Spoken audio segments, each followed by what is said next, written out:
This video is proudly sponsored by DigimonCard.io for all your Digimon card, deck building, deck list, card pricing, and discussion needs. Hey everyone, Egman here with another video, and today we're going to look at a really cool red-yellow hybrid with the AguBond package. It's super neat. I saw this list originally based on Wynter Griffing. He made a Facebook post, and I saw the list. I thought it was cool. I like the idea of it. I made my own spin on it, but I really do appreciate him making that post. And yeah, I do appreciate it. So his idea, at least that's where I got the idea from it.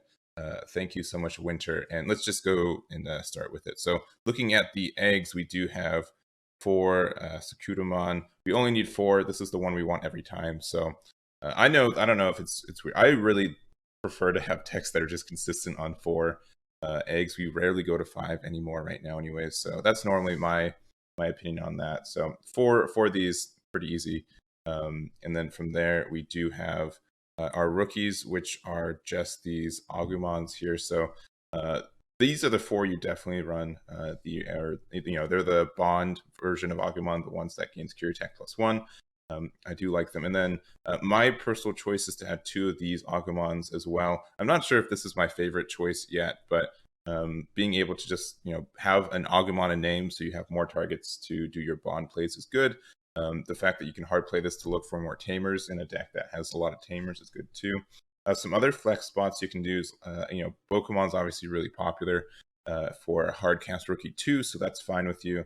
I also think Analog Youth isn't a bad choice for this spot too.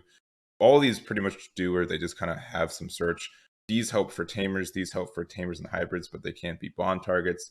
And this is a Tamer, but it can help you look for if you're missing an Agumon or you're missing a bond, it can look for either one of them, and it can kind of help with there. So I don't know. I think any of these could be the right choice for this slot, but I just chose this because I needed a little bit more consistency with the with finding just Agumons to do my rookie devolution on, and that's why. Going into our champion, so those are all the rookies. We do have 2 Agunimons. This is another personal choice based off Wynter's deck. We do run some red Tamers, so this is kind of nice for us.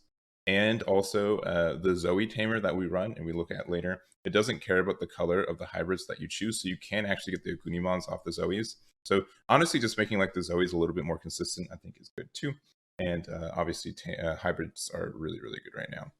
We're playing a yellow hybrid deck though, so we're definitely playing all 4 for these 3. If you don't know what these do, they're a good package. They're all hybrids. The Jet Sophimon is so fantastic. Being able just to get an unconditional recover 1 is great. That's a recovery that's not based on how much security you have is somewhat rare, and to do it for so easy is insane. So I really like the card.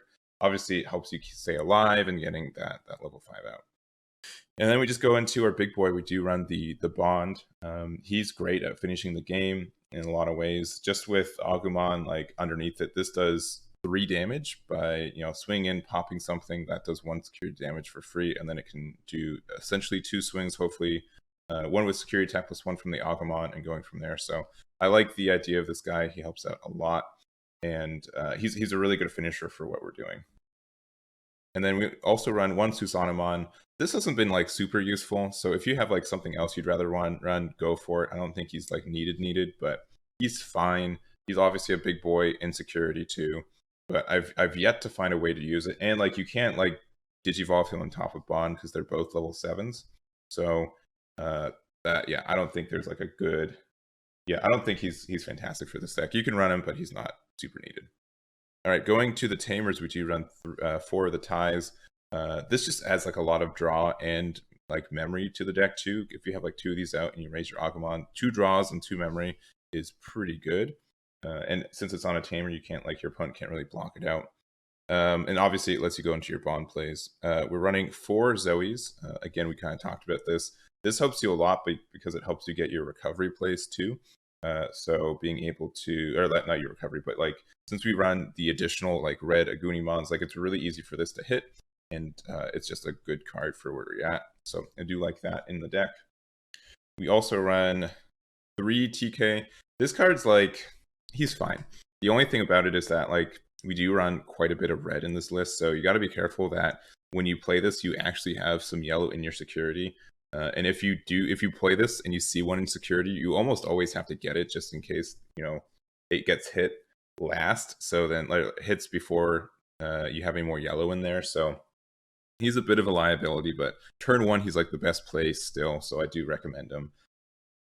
I definitely wouldn't run him at 4. Just be really careful. He can lose you the game if you're not careful with your security, how it is. But normally you're kind of set up to have a lot of healthy security in this game, in this deck. So rarely do I ever just get like bolstered all the way down.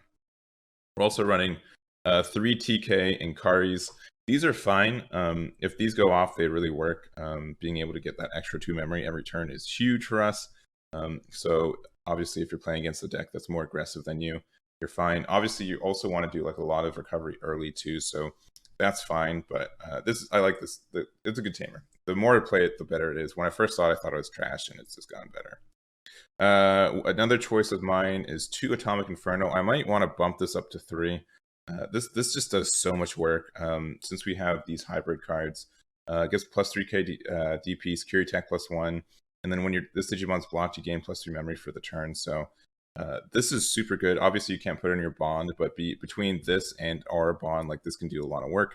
Also, the security effect is all your Digimon gain security attack +1 until the end of your turn, and these include Digimon you haven't played yet. So if you just have like a bunch of hybrids you can go into, you can just blow out your opponent with this card too. So really recommend it. 2 feels like the minimum you got to run for this guy. If you want to run 3, like if you want to take out a Susanaman for another one of copies of these, I think that's a fair choice. And then we run 4 of the Atomic Blaster because this card is good. A lot of decks are playing just a bunch of weenies, and like they're playing a bunch of their own Vocalmons, they're playing like the Betamons, they're playing Gazimons, they're playing all these rookies that have like really great effects when they're on the board. But these Atomic Blasters just get rid of them straight out. So having that removal is good. Obviously, it's great in security too. So I do like the Atomic Blaster there. And then we also do have the Reinforcing Memory Boost and the 4 Holy Waves to kind of end us out. So these are just kind of like Holy Waves and security are fantastic. And I think like you need to have something that can mitigate your opponent. Just, you know, obviously right now, one of the best ways to finish the game is just having a bunch of Tamers, and then you just one by one send them into security, right? So there's no like direct interaction with those. But if they have like exact game on you, if you hit a Holy Wave, then they have to do 1 more damage than they're expecting, and sometimes they can't get over that. So I think Holy Wave is fine. We do have a lot of recovery in this deck. And obviously, Reinforcing Memory Boost is such a fantastic card. We can only run it at 1.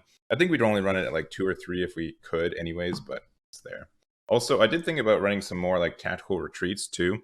That card can be pretty good, especially since like if we go into our bond play, we obviously lose 2 security. But if we know we're going to lose at the end of the turn anyways, you can always just Tactical Retreat it back into the top of your security. And then the security effect of Tactical Retreat is good too. So that's just an idea. You can also do some like funny plays where you can do something where like you have like one of your hybrids out and then like in a Zoe in hand. So you can do something like, all right, you play just Sophie, use this effect, you Tactical Retreat it back into your security, and then you can just find it again with Zoe. So that's like another cute play. So if you guys want to try that, I think Tactical Retreat is worth playing as well. And there's some cute plays with it, especially like if you're playing something where you want to like hard cast the Agumon, and then if they have like a Sora Joe out or something, you can hard cast this, look top 5, and then you can Tactical Retreat it back into your security. So I think that's another card to consider. But in general, it's a really fun build. I think it has a lot of fun interaction. There's a lot of play. It's almost like a mid-range like security control deck a lot of ways too. So there are some reasons to play it that, but I don't know. I think it's worth getting the play.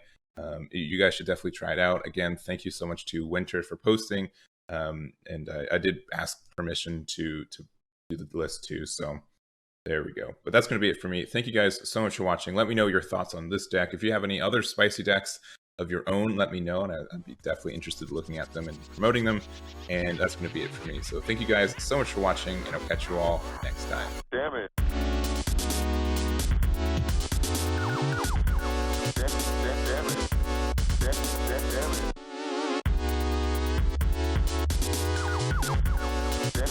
Damn it. damn it.